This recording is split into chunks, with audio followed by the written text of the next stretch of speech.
गलता लोहा पाठ में हम लोग धनराम और मोहन की कहानी पढ़ रहे हैं, जिसमें मोहन धनराम के यहाँ अपने हँसुआ में धार लगवाने के लिए गया है और वहाँ दोनों मित्र बैठ के अपने स्कूल के दिनों को याद कर रहे हैं, जिसमें बताया है कि मोहन को मास्टर साहब सबसे प्रखर बुद्धि का बालक मानते थे और वो था भी। धनराम उसको कभी अपना प्रतिद्वंदी नहीं समझता था। आगे, वह गांव के दूसरे खेतिहर या मजदूर परिवारों के लड़कों की तरह किसी प्रकार तीसरे दर्जे तक ही स्कूल का मुंह देख पाया था। धनराम के लिए है कि धनराम गांव के दूसरे मजदूर परिवारों की तरह तीसरी दर्जा तक ही पढ़ पाया था। त्रिलोक सिंह मास्टर कभी कभार ही उस पर विशेष ध्यान देते थे। एक दिन अचानक ही उन्होंने पूछ लिया था, धनुआ 13 का पहाड़ा सुना तो। 12 तक का पहाड़ा तो उसने किसी तरह याद कर लिया था, लेकिन 13 का ही पहाड़ा उसके लिए पहाड़ हो गया था। 13 एकम 13, 13 दूनी 24। सटार एक संटी उसकी पिंडलियों पर माँ साहब ने लगाई थी कि वह टूट गई। गुस्से में उन्होंने आदेश दिया, जा नाले से एक अच्छी मजबूत संटी तोड़ कर ला, फिर तुझे 13 का पहाड़ा याद कराता हूँ। त्रिलोक सिंह मास्टर का यह सामान्य नियम था। सजा पाने वाले को ही अपने लिए हथियार भी जुटाना होता था और जाहिर है बलि का बकरा अपने से अधिक मास्टर के संतोष को ध्यान में रखकर टहनी का चुनाव ऐसे करता जैसे वह अपने लिए नहीं बल्कि किसी दूसरे को दंडित करने के लिए हथियार का चुनाव कर रहा हो। धनराम की मंदबुद्धि रही हो या मन में बैठा हुआ डर कि पूरे दिन घोटा लगाने पर भी, मतलब दोहराने पर भी, उसे 13 का पहाड़ा याद नहीं हो पाया था। छुट्टी के समय जब मास्टर साहब ने उससे दोबारा पहाड़ा सुनाने को कहा तो तीसरी सीढ़ी तक पहुँचते पहुँचते वह फिर लड़खड़ा गया था।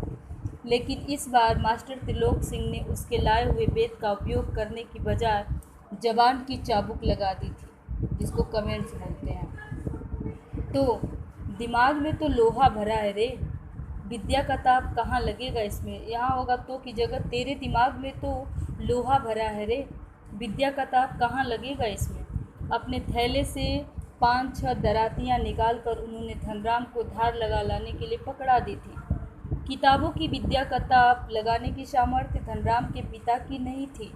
धनराम हाथ पैर चलाने लायक हुआ ही था कि बाप ने उसे धौपनी फूकने या सान लगाने के कामों में उलझाना शुरू कर दिया और फिर धीरे धीरे हथौड़े से लेकर घन चलाने की विद्या सिखाने लगा। फर्क इतना ही था कि जहाँ मास्टर त्रिलोक सिंह उसे अपनी पसंद का बेत चुनने की छूट दे देते थे, वहाँ गंगाराम, जो धनराम का पिता है, इसका चुनाव स्वयं करते थे और जरा सी गलती होने पर छड़, बेत, हत्था जो भी हाथ लग जाता उसी से अपना प्रसाद दे देते।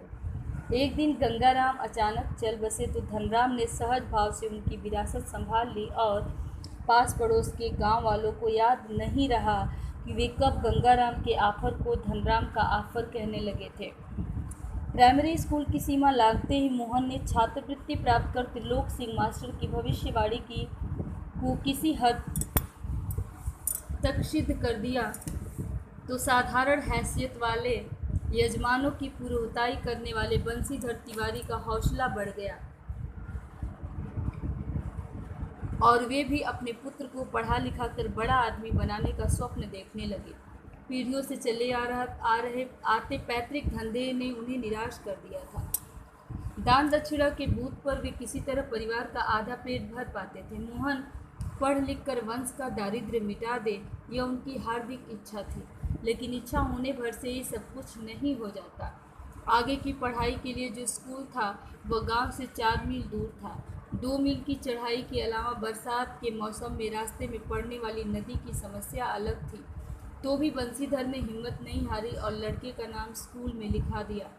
बालक मोहन लंबा रास्ता तय कर स्कूल जाता और छुट्टी के बाद थका मादा घर लौटता तो पिता पुराणों की कथाओं से विद्याव्यसनी बालकों का उदाहरण देकर उसे उत्साहित करने की कोशिश करते रहते। वर्षा के दिनों में नदी पार करने की कठिनाई को देखते हुए बंसीधर ने नदी पार के गांव में एक यजमान के घर पर मोहन का डेरा तय कर दिया था। घर के अन्य बच्चों की तरह मोहन खा पी कर स्कूल जाता और छुट्टियों में नदी उतार पार होने पर गांव लौट आता था। संयोग की बात, एक बार छुट्टी के पहले दिन जब नदी का पानी उतार पर ही था और मोहन कुछ घसियारों के साथ नदी पार कर घर आ रहा था तो पहाड़ी के दूसरी ओर भारी वर्षा होने के कारण अचानक नदी का पानी बढ़ गया। पहले नदी की धारा में झाड़ झंखाड़ और पतेल आने शुरू हुए तो अनुभवी घसियारों ने तेजी से पानी को काट कर आगे बढ़ने की कोशिश की, लेकिन किनारे पहुंचते न पहुंचते मटमैले पानी का रेला उन तक आ ही पहुंचा। वे लोग किसी प्रकार सकुशल इस पार पहुंचने में सफल हो गए। इस घटना के बाद बंसीधर घबरा गए और बच्चे के भविष्य को लेकर चिंतित रहने लगे।